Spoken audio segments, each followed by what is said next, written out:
Student, मैं रघुनंदन तिवारी आप सभी का अपने यूट्यूब चैनल में स्वागत करता हूं। आज 14 दिसंबर की डेली करंट अफेयर लेके आए हैं, साथ में कुछ एमसीक्यू हैं जो upcoming IBPS PO clerk current affair के सेशन के लिए बहुत इंपॉर्टेंट है।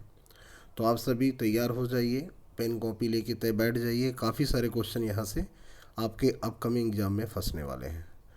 तो सबसे पहले स्टार्ट करने से पहले कि किसी भी चीज़ को कंप्लीट करने के लिए हमें उसे छोटे छोटे स्टेप पे करके डिवाइड करना होता है और आखिरी में चल के वो एक बड़ा रूप लेता है, याद रखिएगा। क्योंकि एक दिन में आप कुछ नहीं कर पाएंगे, आपको ये पर डे के तौर पे हर कुछ कंटेंट करना होगा। चाहे आप बैंक के लिए आएँ, चाहे एसएससी के लिए आएँ, चाहे यूपीएससी, चाहे सीजीपीएससी, जिसके लिए भी आप आना चाहते हैं, आपको डेली ही करना होगा। वन डे एग्ज़ाम नहीं है ये, यानी आपको प्रॉपर तरीके से पूरे साल भर मेहनत के बाद ही रिजल्ट मिलता है। आगे बढ़ते हैं सबसे पहले इंपॉर्टेंट डेज की ओर। तो दिसंबर मंथ के जो इंपॉर्टेंट डेज है, जो upcoming paper point of view से आपके बहुत इंपॉर्टेंट है। 1 दिसंबर वर्ल्ड एड्स डे, 2 दिसंबर international day abolition of salary, 3 दिसंबर world disable day, Bhopal gas त्रासदी, 4 दिसंबर criminal accident prevention day, navy day, 5 दिसंबर इंटरनेशनल वॉलेंट्रीज डे, 7 दिसंबर international civil aviation day, arm force flag day, 7 दिसंबर आर्म फोर्स फ्लैग डे, 9 दिसंबर बालिका दिवस and 10 December international human rights day, 11 दिसंबर world children funds day, world asthma day, 14 दिसंबर national emergency conservation day. यानी आप सभी समझ रहे हैं कि नेशनल एनर्जी कंजर्वेशन डे ये जो सेलिब्रेट किया जाता है 14 दिसंबर, नेशनल एनर्जी कंजर्वेशन डे आज 14 दिसंबर है। और 14 दिसंबर के दिन जो डे है उसका नाम है national energy conservation day. And 23 दिसंबर किसान दिवस, 23 दिसंबर को सेलिब्रेट किया जाता है किसान दिवस, जो कि ये आपके दिसंबर मंथ के इम्पोर्टेंट डेज हैं। अगला एक एमसीक्यू जो कि आपको ओरल बेसिस पे है कि एलन मास्क किस कंपनी के मालिक हैं। आप सभी को बताना है एलन मास्क किस कंपनी के मालिक हैं। Option Apple, Microsoft, Google, Meta and Tesla. Elon Musk के बारे में अगर बात किया जाए तो ये दुनिया के सबसे अमीर आदमी हैं। इनके पास 311 बिलियन नेटवर्थ अमाउंट है, जो कि बताया जा रहा है कि वर्ल्ड में सबसे ज़्यादा है। और ये भी बोला जा रहा है कि फ्यूचर में अपनी कंपनी को क्विट करके किसी दूसरी कंपनी में भी जाने वाले हैं। तो आपको ये बताना है कि ये किस कंपनी के मालिक हैं। Apple, Microsoft, Google, Meta and next one Tesla. ये इंपॉर्टेंट करंट अफेयर सेशन है जो कि आपको इसके आंसर मिलते जाएंगे। तो अगर हम बात करें कि एलन मास्क जिस पर्टिकुलर कंपनी के मालिक है उसका नाम है टेस्ला। एप्पल की अगर बात करें तो स्टीव जॉब्स, माइक्रोसॉफ्ट सबको पता है कि बिल गेट्स, गूगल फॉर अभी करंट में जो सीईओ सुंदर Pichai and Meta for mark Zuckerberg. अगली इंपॉर्टेंट करंट अफेयर्स हमारे सामने है। केंद्रीय गृह एवं सहकारी मंत्री श्री अमित शाह ने प्रधानमंत्री नरेंद्र मोदी द्वारा काशी विश्वनाथ धाम के लोकार्पण को हर भारतीय के लिए अत्यंत हर्ष और गौरव का दिन बताया है। बाबा विश्वनाथ की नगरी काशी सदियों से सनातन संस्कृति की देदीप्यमान प्रतीक है। आज प्रधानमंत्री श्री नरेंद्र मोदी जी ने अपनी अद्वितीय धर्म परायणता को पुनः चरितार्थ करते हुए काशी विश्वनाथ धाम का भव्य स्वरूप का लोकार्पण कर भारतीय संस्कृति के इतिहास में एक स्वर्णिम अध्याय लिखा है। भारतीय संस्कृति में संवाहक व धर्म ध्वज रक्षक के रूप में प्रधानमंत्री नरेंद्र मोदी जी ने सनातन संस्कृति के आस्था केंद्रों और गौरव को पुनः जीवित करने के लिए अभिनय कार्य किया है। इससे विश्व के कोने कोने में आने वाले श्रद्धालु सुगमतापूर्वक मां गंगा के दर्शन कर सीधे बाबा विश्वनाथ धाम की पूजा अर्चना कर सकेंगे और उन्हें काशी विश्वनाथ धाम के दिव्यता और भव्यता की गौरवमयी अनुभूति होगी। यानी अगर बात किया जाए तो उत्तर प्रदेश को एक और नई बड़ी सौगात दी गई है प्रधानमंत्री जी की तरफ से कि काशी जो भगवान शंकर की पूरी नगरी मानी जाती है, उसके डेवलपमेंट, मंदिर को बहुत अच्छी तरीके से वर्ल्ड लेवल पे लेके जाना, काफ़ी लोगों को अट्रैक्ट करना, और माँ गंगा नदी जो है उनसे आपको सीधे मंदिर के दर्शन होंगे। तो ये जो कॉरिडोर का पूरा सौंदर्यीकरण है, काफ़ी बड़ा स्पेस दिया गया है ताकि लोगों को, जो भी बाहर से पर्यटक आते हैं या जो टूरिस्ट आते हैं, उनको यहाँ तक आने में कोई दिक्कत ना जाए। तो अमित शाह जिनके पास होम मंत्रालय है, और अगर बात किया जाए तो इन्होंने कहा है कि ऐसे जो मंत्री आपको मिले हैं वो काफ़ी गौरवमयी बात है, और काफ़ी ज़्यादा फोकस किया जा रहा है ताकि लोगों को अपने धर्म से जोड़ा जा सके, उनके उनके धर्म से उन्हें जोड़ा जा सके। The union home and cooperation minister Amit Shah described the inauguration of Kashi Vishwanath Dham. The Prime Minister Shri Narendra Modi was the day is a great joy for the pride for the every Indian.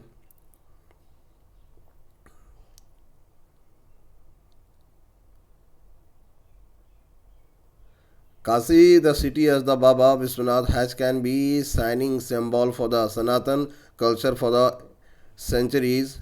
Today, Prime Minister Shri Narendra Modi has written the golden chapter for this history Indian culture by the dedicating the grant from the Kashi Vishwanath Dham, realize his unique devotion to religion.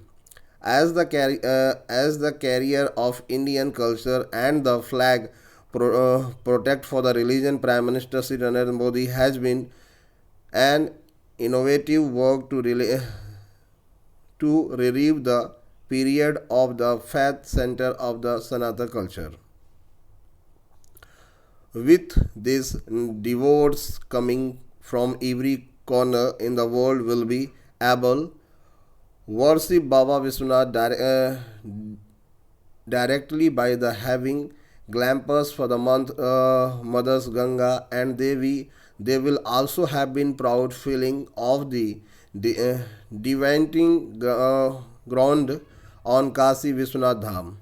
On behalf of my country, may I express my heartful gratitude to the prime minister Shri Narendra Modi. यानी ये जो inauguration है काशी का, यानी बोला जाए कि Banaras station से लेके पूरे, क्योंकि ये जो संसदीय क्षेत्र है प्रधानमंत्री जी का, तो इनका यहाँ पे डेवलपमेंट करना है, माँ गंगा की आरती करनी है, माँ गंगा में स्नान करना है, ये सब काम उन्होंने वहाँ पे किया। और साथ में यूपी में जो अपकमिंग इलेक्शन है, चाहे वो सरयू नदी का लोकार्पण करने की बात हो या अपकमिंग जो भी इवेंट है, उनको प्रॉपर तरीके से, अच्छी तरीके से मैनेज, क्योंकि अभी हाल में हमने देखा कि 1 मंथ के अंदर प्रधानमंत्री जी के काफ़ी सारे इवेंट कंडक्ट हुए। कहाँ पे? उत्तर प्रदेश में। अभी हमने एशिया का सबसे बड़ा एयरपोर्ट का इनॉग्रेशन भी कराया, जेवर एयरपोर्ट, जो कि एशिया का सबसे बड़ा एयरपोर्ट बनने वाला है। आगे बढ़ते हैं, अगली इम्पॉर्टेंट क्वेश्चन है, मिशन ओलंपिक सेल के सदस्य के रूप में अंतर्राष्ट्रीय एथलीट बेहतर परिणामों पर केंद्रित बदलावों के लिए सुझाव दे सकते हैं, श्री अनुराग ठाकुर। यानी मिशन ओलंपिक सेल की बात करें कि 2024 में जो ओलंपिक होने हैं उनसे रिलेटेड आप अपने सुझाव हमें दे सकते हैं, ऐसा कहने वाले जो मंत्री हैं, जो कि स्पोर्ट्स मंत्रालय इनके पास है, Shri Anurag Thakur. International athletes as a member of mission Olympic cell can suggest changes focus on the better outcomes, Shri Anurag Thakur. अगले इंपॉर्टेंट क्वेश्चन जो करंट अफेयर के तौर में बन सकता है, तब तक उसके लिए एक इंपॉर्टेंट करंट अफेयर के जो एमसीक्यू बन सकते हैं। दुनिया के सबसे अमीर आदमी कौन है? तो अभी इसके पहले जो हमने बात की कि दुनिया के सबसे अमीर आदमी की अगर बात की जाए, तो इसका जो पहला वाला क्वेश्चन एमसीक्यू में हमने जो रखा था उसी से रिलेटेड है। दुनिया के सबसे अमीर आदमी है एलन मास्क, जो कि किस कंपनी के मालिक है? टेस्ला कंपनी के मालिक है, सीईओ ऑफ टेस्ला, जो कि अभी हम लोगों ने देखा कि स्पेस पे अपने मानव के थ्रू लॉन्च करने का सबसे पहला काम टेस्ला ने किया। अब आगे चल के और काफ़ी सारी कंपनियां इसमें पार्टिसिपेट कर रही हैं। अगली एमसीक्यू है हमारे पास, 4 देशों के राजदूत ने भारत के राष्ट्रपति को परिचय पत्र प्रस्तुत किए। जिन लोगों ने अपने परिचय पत्र प्रस्तुत किए वो इस टाइम ये नाम उनके थे सबसे पहले। H.E. श्री लद अलेजांद्रो सिमांक्स मारिन क्यूबा गणराज्य के राजदूत हैं। Second, H.E. श्री क्वाकू असोमा चेरेमे घाना गणराज्य के उच्चायुक्त हैं। महामहिम श्री गंडेबोल्ड गडजाव मंगोलिया के राजदूत हैं। महामहिम श्री रशीद शेष सियारा लियोन गणराज्य उच्चायुक्त। Ambassador of 4 countries presented the credential of the President of India. Those who present their identity card were: first one, H.E. Mr. Alexander Semnens, Marine Ambassador for the Republic of Cuba. H.E. Mr. Kwakun Asomach Charema, High Commissioner of Republic of Ghana. His Excellence Mr. Gunbold Dhambaj, Ambassador of Mongolia. His Excellency Mr. Rashid Sase, High Commissioner of Republic Sierra Leone. तो ये 4 member जिन्होंने अपना परिचय पत्र प्रस्तुत किया राष्ट्रपति श्री रामनाथ कोविंद जी के सामने। अगली इंपॉर्टेंट करंट अफेयर्स है। प्रधानमंत्री श्री नरेंद्र मोदी 16 दिसंबर को कृषि और खाद्य प्रसंस्करण पर राष्ट्रीय शिखर सम्मेलन को संबोधित करेंगे, जिससे प्राकृतिक खेती को विस्तृत रूपरेखा प्रस्तुत की जाएगी। शून्य बजट प्राकृतिक खेती किसानों की आय बढ़ाने के लिए आशाजनक साधन के रूप में पहचानी गई है। यानी अगर बात की जाए कि जो इंडियन फार्मर हैं उनको प्राकृतिक खेती और विदाउट खाद की खेती करने की बात की जा रही है कि आप इसे और कैसे बढ़ा सकते हैं। इसके ऊपर जो सेशन रखा जाएगा वो 16 दिसंबर को रखा जाएगा। अब 16 दिसंबर की बात है कि भाई लोग जो इंडियन फार्मर है, क्योंकि अभी हर जगह खाद की काफ़ी ज़्यादा दिक्कत आ रही थी, उसको ध्यान में रखते हुए सेशन रखा गया है कि भाई लोगों को और अगर इसके बिहाफ पे खाद ना मिले तो आप उसे कैसे मैनेज कर पाएंगे। The prime minister Shri Narendra Modi will address the national summit on agriculture and food processing on December 16, in which detailed outline natural farming and present zero budget natural farming identified as a promising means increasing farmers income।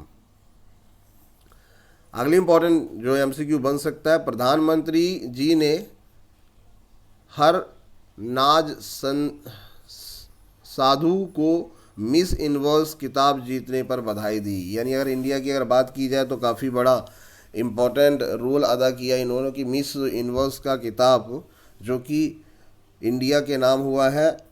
Prime minister Congress Harnaaz Sadhu on winning miss universe title.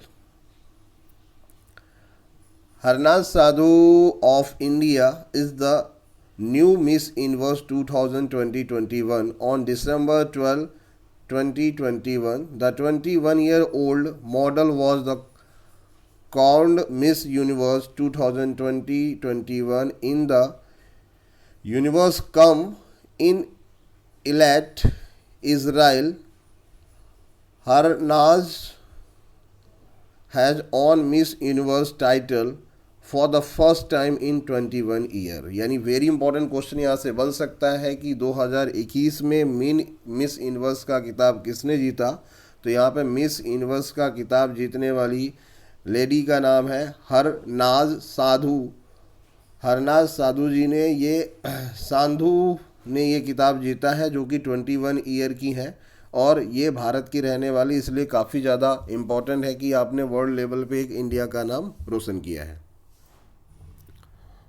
आगे बढ़ते हैं। भारत के हरनाज साधु नई miss universe 2021 है।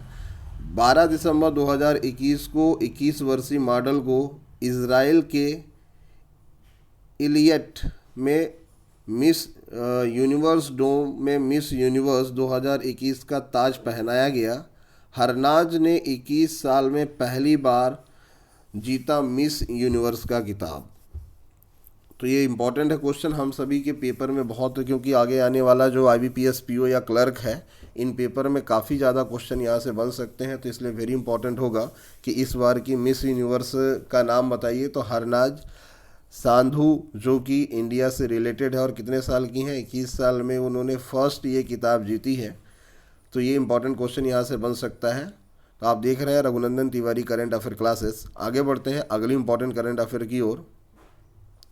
भारत ने 2020-24 में होने वाले गेम्स के लिए TOPS एथलीट की पहली सूची 20 नए खिलाड़ियों सहित 148 एथलीट शामिल किए हैं। यानी 2024 पे जो एथलीट इवेंट होने हैं उसके लिए हम अभी से अगर तैयारी करेंगे तभी जाके हम पूरे दुनिया से टक्कर कर पाएंगे। पूरे जितने भी अदर कंट्री के एथलीट हैं उनसे हम टक्कर करके अपने आप को फिर से ज़्यादा गोल्ड इंडिया को मिलेगा। क्योंकि खेलो इंडिया इसीलिए प्रमोट किया जा रहा है कि ज़्यादा से ज़्यादा जो हुनर वाले लोग हैं, जिनके अंदर एक हुनर है, उनको आगे निकाला जाए और उन्हें प्रमोट किया जाए। India adds 148 athlete including by the 20 new player to the first list of top athletes for the 2020-24 games. अगली इंपॉर्टेंट करंट अफेयर है स्वर्णिम विजय वर्ष समारोह स्वर्णिम विजय मसाल एयरफोर्स स्टेडियम हिडन पर।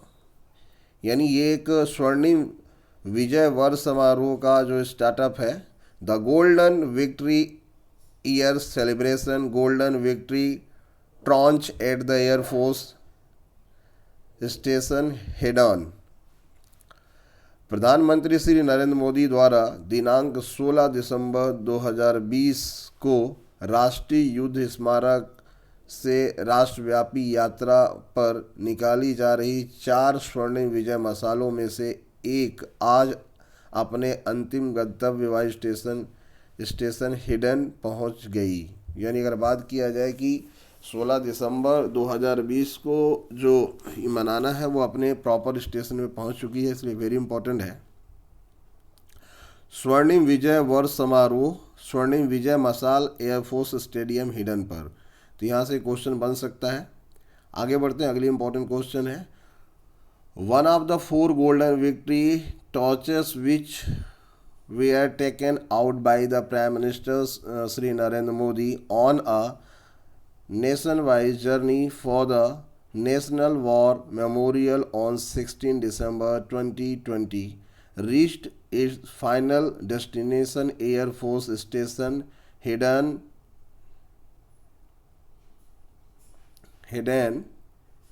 today। अगली इंपॉर्टेंट करंट अफेयर्स है विद्युत मंत्रालय ने आज़ादी का अमृत महोत्सव के अंतर्गत राष्ट्रीय ऊर्जा संरक्षण सप्ताह का आयोजन किया है।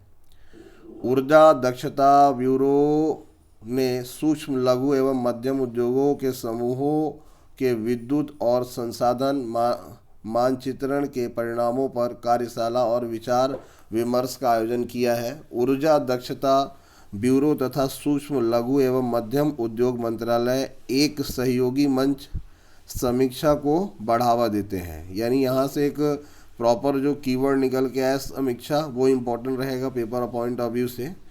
Ministry of power organise national emergency conservation week under the Azadi Amrit महोत्सव। क्योंकि आज हम लोग पढ़ भी रहे हैं कि 14 दिसंबर को मनाया जाता है नेशनल एनर्जी कंजर्वेशन डे, और ये पूरा वीक है जो कि छोटे छोटे इंडस्ट्रियल हैं उन सभी को बुलाया जाएगा, उनसे कैसे इस सभी ऊर्जा के ऊपर बात की जाएगी। Bureau of energy efficiency organise workshop and discuss on result of power and resource mapping of clusters of micro small and medium enterprises. Bureau of Energy Efficiency and Ministry of Micro, Small and Medium Enterprises promote a collaborative platform by the शिखर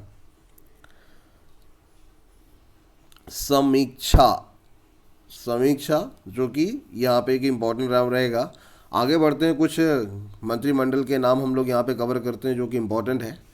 तो सबसे पहला नाम अगर हम लोग बात करें तो सबसे पहला नाम हमारे पास श्री नरेंद्र मोदी जी का है। इनके पास जो मंत्रालय है, क्रमिक जन शिकायत व पेंशन मंत्रालय है, परमाणु ऊर्जा विभाग इनके पास है, अंतरिक्ष विभाग भी इनके पास है, यानी जन शिकायत का जो मंत्रालय वो भी इनके पास है, परमाणु ऊर्जा विभाग है, अंतरिक्ष विज्ञान भी प्रधानमंत्री नरेंद्र मोदी जी के पास है। आगे बढ़ते कैबिनेट मंत्री में सबसे पहला नाम आता है डिफेंस मंत्रालय, रक्षा मंत्रालय श्री राजनाथ सिंह, अगला है होम मंत्रालय श्री अमित शाह जी, और सहकारिता मंत्रालय भी इन्हीं के पास है। नेक्स्ट अगला नाम है नितिन जयराम गडकरी, सड़क परिवहन एवं राजमार्ग मंत्रालय इनके पास है। श्री DB सदानंद गौड़ा, रसायन एवं उर्वरक मंत्रालय इनके पास है। श्री निर्मला सीतारमण, वित्त मंत्रालय, कॉरपोरेट कार्य मंत्रालय भी इनके पास है। वित्त मंत्रालय है, यानी अगर बात करें कि जो हमारे जो फाइनेंस मिनिस्ट्री है वो भी निर्मला सीतारमण जी है। नरेंद्र सिंह तोमर, कृषि एवं विकास कल्याण मंत्रालय इनके पास है। डॉक्टर सुब्रमण्यम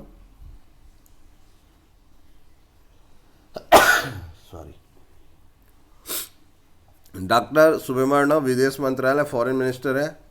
श्री अर्जुन मुंडा, जनजाति कार्य मंत्रालय इनके पास है। श्री स्मृति जुबीन ईरानी, इनके पास जो मंत्रालय है महिला एवं बाल विकास। श्री पीयूष गोयल, वाणिज्य एवं उद्योग मंत्रालय, उपभोक्ता कार्य, खाद्य सार्वजनिक वितरण मंत्रालय इनके पास है। श्री धर्मेंद्र प्रधान, वेरी इंपॉर्टेंट, शिक्षा मंत्रालय इनके पास है। कौशल विकास एवं उद्यमी मंत्रालय भी इनके पास है। श्री प्रहलाद जोशी, संसदीय कार्य मंत्रालय, कोयला मंत्रालय, खान मंत्रालय इनके पास है। श्री नारायण तातुराणे, इनके पास सूक्ष्म लघु एवं मध्यम उद्योग का मंत्रालय है। श्री सर्बानंद सोनोवाल, कल ही हमने पढ़ा कि इंटरनेशनल साइंस सेंटर का इनॉग्रेशन सर्बानंद सोनोवाल ने किया, और ये कहाँ किया, तो गोवा में किया, जिसपे वर्ल्ड लेवल के काफ़ी सारे बच्चे आते हैं जो भी नया क्रिएटिव है वो वहाँ पे दिखाते हैं, उनको एक नया प्लेटफॉर्म दिया जाता है। इसका इनॉग्रेशन गोवा में हुआ, और गोवा में जिस मंत्री के द्वारा किया गया उनका नाम सर्बानंद सोनोवाल है।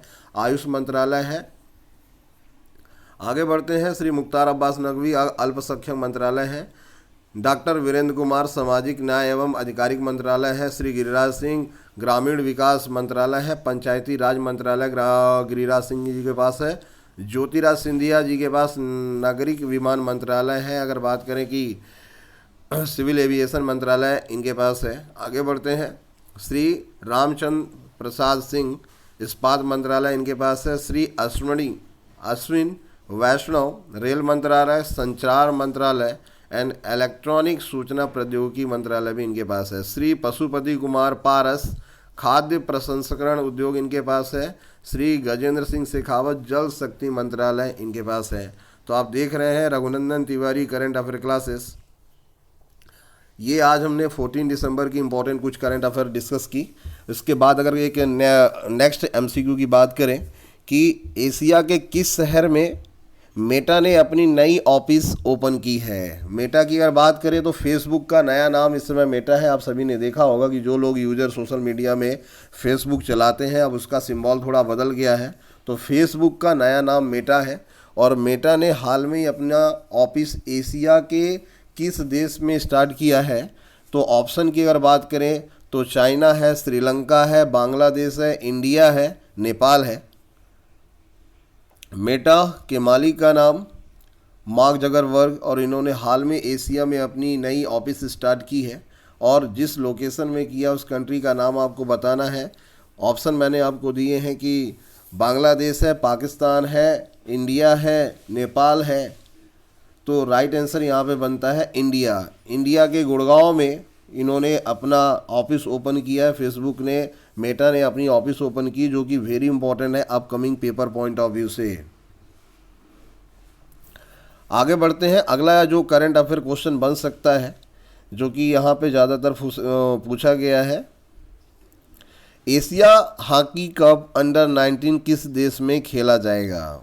Very important question, Asia cup hockey under 19 किस देश में खेला जाएगा। अब एशिया की बात हो रही है तो हॉकी से रिलेटेड, तो अंडर 19 का खिताब किस देश में खेला जाएगा। अभी हाल में ये एक हॉकी इवेंट कहाँ कंडक्ट हुआ था, इंडिया में कंडक्ट हुआ, जो कि इंडिया उस सेमीफाइनल दौर से बाहर हो गई और बाहर होने के बाद वो मेडल मतलब पर्टिकुलर सेमीफाइनल में अपना जगह नहीं बना पाई। तो ये अगला क्वेश्चन जो इसी से पूछा गया कि under 19 hockey Asia world cup किस देश में होना है। तो एशिया से रिलेटेड पाकिस्तान, इंडिया, श्रीलंका, बांग्लादेश और नेपाल, भूटान, तो ये जो देश है यहाँ पे जो अंडर 19 हॉकी वर्ल्ड कप खेला जाएगा वो जिस देश में खेला जाएगा उसका नाम है बांग्लादेश। अभी हाल में पिछले एमसीक्यू में हमने डिस्कस किया कि इंडिया और बांग्लादेश ने अपने 50 साल पूरे किए हैं। इस दौर पर श्री राजनाथ सिंह ने दोनों देशों के बीच की मित्रता को प्रकाशित किया और कई सारे डेलीगेंट्स भी इस इवेंट पे आए थे और ये पूरा कार्यक्रम कहाँ किया गया, न्यू दिल्ली इंडिया गेट पे किया गया। तो यहाँ पे पुराने जो हमारे आज़ादी के 70 साल भी हमारे पूरे हो रहे हैं, तो इसके लिए स्वर्णिम महोत्सव मनाया जा रहा है, यानी अगर बात करें अमृत महोत्सव मनाया जा रहा है। और साथ में ये भी बताया जा रहा है कि पाकिस्तान और इंडिया की जो वार हुई थी उस पर जो इंडिया को 1971 का जो युद्ध था उस पर जीत मिली थी उसको भी सेलिब्रेट किया जा रहा है। तो इनकी वजह से इन सभी को आगे की ओर फोकस किया जा रहा है। तो ये सभी बहुत इंपॉर्टेंट क्वेश्चन बनते हैं upcoming paper point of view से, तो आप सभी तैयार रहिएगा। अगला जो एमसीक्यू बनता है, उमरी माता मंदिर का इनॉग्रेशन किस शहर पे किया गया। तो उमरी माता मंदिर का भी पिछले एमसीक्यू में ही हम लोगों ने देखा था कि सर वो कहाँ बनाया गया। तो मे बी स्टेट के जो नाम सीधे लिए जा रहे हैं, गुजरात है, राजस्थान है, महाराष्ट्र है, मध्य प्रदेश है, छत्तीसगढ़ है। तो आप सभी को पता है उमरी माता मंदिर का इनॉग्रेशन अभी हाल पे जिस पर्टिकुलर मंत्री के द्वारा किया गया जिनका नाम है अमित शाह, और ये कहाँ किया गया, गुजरात गांधीनगर की बात की जा रही है, वहाँ पे इसे किया गया। जिस नेता के थ्रू किया गया उनका भी नाम याद रखिएगा, श्री अमित शाह। ये भी एक क्वेश्चन बन सकता है। सरयू नहर का शुभारंभ किस मंत्री के द्वारा किया गया, ये भी एक इम्पॉर्टेंट क्वेश्चन है। तो सरयू कैनल का जो शुभारंभ है श्री नरेंद्र मोदी जी के द्वारा किया गया, एक इम्पॉर्टेंट क्वेश्चन यहाँ से बनता है। अगला एमसीक्यू जो है, फार्मूला 1 रेस किस देश में हो रही थी, यानी हाल में कंप्लीट हो चुकी है। फार्मूला 1 रेस जिस देश में हो रही थी उसका नाम है यूएई, सऊदी अरब अमीरात। और जिस पर्टिकुलर पर्सन ने जीता है उसने प्रीवियस जो लुइस हैमिल्टन हुआ करते थे उनको हराया है। और लुइस हैमिल्टन के पास जो रिकॉर्ड था 2017 से 2000 तक के पूरे अवार्ड लुइस हैमिल्टन के नाम थे। और ये जिस पर्टिकुलर कंपनी को प्रमोट करते थे उसका नाम था मर्सिडीज। लेकिन अब जिस पर्टिकुलर पर्सन ने फार्मूला 1 रेस 2021 जीती है उसका नाम है वर्स्टप्पन, जो कि जिस पर्टिकुलर ब्रांड को प्रमोट करते हैं, जिस पर्टिकुलर ब्रांड को ये प्रमोट करते हैं, मैक्स वर्स्टप्पन रेड बुल ब्रांड को ये प्रमोट करते हैं। और इसी के साथ में तीसरे पायदान पे थे कार्लोस सेनेज, जो कि फरारी को सपोर्ट करते हैं, ये तीसरे पायदान पे थे। लेकिन ये क्वेश्चन इस बार का वेरी इंपॉर्टेंट है, आपके आईबीपीएस पेपर में बनने के पूरे चांसेस है। फार्मूला 1 रेस 2021 किसने जीता, तो मैक्स वर्स्टप्पन ने 2021 का खिताब जीता। किसको हराया, लुइस हैमिल्टन को हराया, जो कि कंटिन्यू अभी तक फार्मूला 1 के विनर थे। ब्रांड पूछा जा सकता है, लुइस हैमिल्टन जिस पर्टिकुलर ब्रांड को प्रमोट करते थे उसका नाम था मर्सिडीज। और मैक्स वर्स्टप्पन जिस ब्रांड को प्रमोट करते हैं उसका नाम है रेड बुल्स। और कार्लोस सेनेज, जो कि अभी मैंने आपको तीसरा नाम बताया, ये फरारी को सपोर्ट करते थे। अगला जो एमसीक्यू बन सकता है आपके पेपर पॉइंट ऑफ व्यू से कि इंडिया क्रिकेट टीम के हाल में कैप्टन कौन है। क्योंकि अभी हाल में हमने देखा कि इंडिया की जो अभी हार हुई थी T20 वर्ल्ड कप में, उसके बाद से बातें चल रही थी कि अब कोई नया कैप्टन होगा। तो ये तीनों फॉर्मेट में, टेस्ट, T20 एंड 50 ओवर के फॉर्मेट में रोहित शर्मा जी को क्या किया गया है, कैप्टन बना दिया गया इंडियन क्रिकेट टीम का। तो ये याद रखिएगा। अगला, under 19 Asia cup for cricket किस देश में खेला जाएगा? Under 19 for Asia cup cricket किस देश में खेला जाएगा? तो ये भी एमसीक्यू याद रखेंगे हम सभी, पेपर पॉइंट ऑफ व्यू से इंपॉर्टेंट है। ये यूएई में खेला जाएगा, यानी सऊदी अरब अमीरात में इसे खेला जाएगा। तो अभी यूएई में, क्योंकि अभी हम बात करें फार्मूला 1 रेस 2030 तक कंटिन्यू कहाँ होगी? यूएई में, क्योंकि कॉन्ट्रैक्ट साइन हो चुके हैं। जो प्लेटफॉर्म बनाया गया है वो पूरी तरह से यूएई में बनाया गया है। जितने भी इवेंट होंगे, जैसे 2021, 22, 23, 24, 25, ये सभी फार्मूला 1 रेस के कहाँ पे कंडक्ट किए जाएंगे? यूएई में कंडक्ट किए जाएंगे। तो आप देख रहे हैं Raghunandan Tiwari current affair classes. आज के एमसीक्यू में हमने काफ़ी सारे क्वेश्चन देखे। 14 दिसंबर आज है, जो कि बनाया जाता है एनर्जी कंजर्वेशन वीक के तौर पे बनाया जाता है। लोगों को एनर्जी के बारे में समझाया जाएगा। और हाल में इंडिया के जितने भी लोग हैं उनके लिए सबसे बड़ी सौगात कि काशी विश्वनाथ धाम का और ज़्यादा डेवलपमेंट किया गया। अब वहाँ पे जाके फिर से घूम सकते हैं, काफ़ी ज़्यादा लोगों को अट्रैक्ट किया जाएगा। आज के लिए इतना ही, बाकी मिलते हैं नेक्स्ट क्लास में। थैंक यू, धन्यवाद।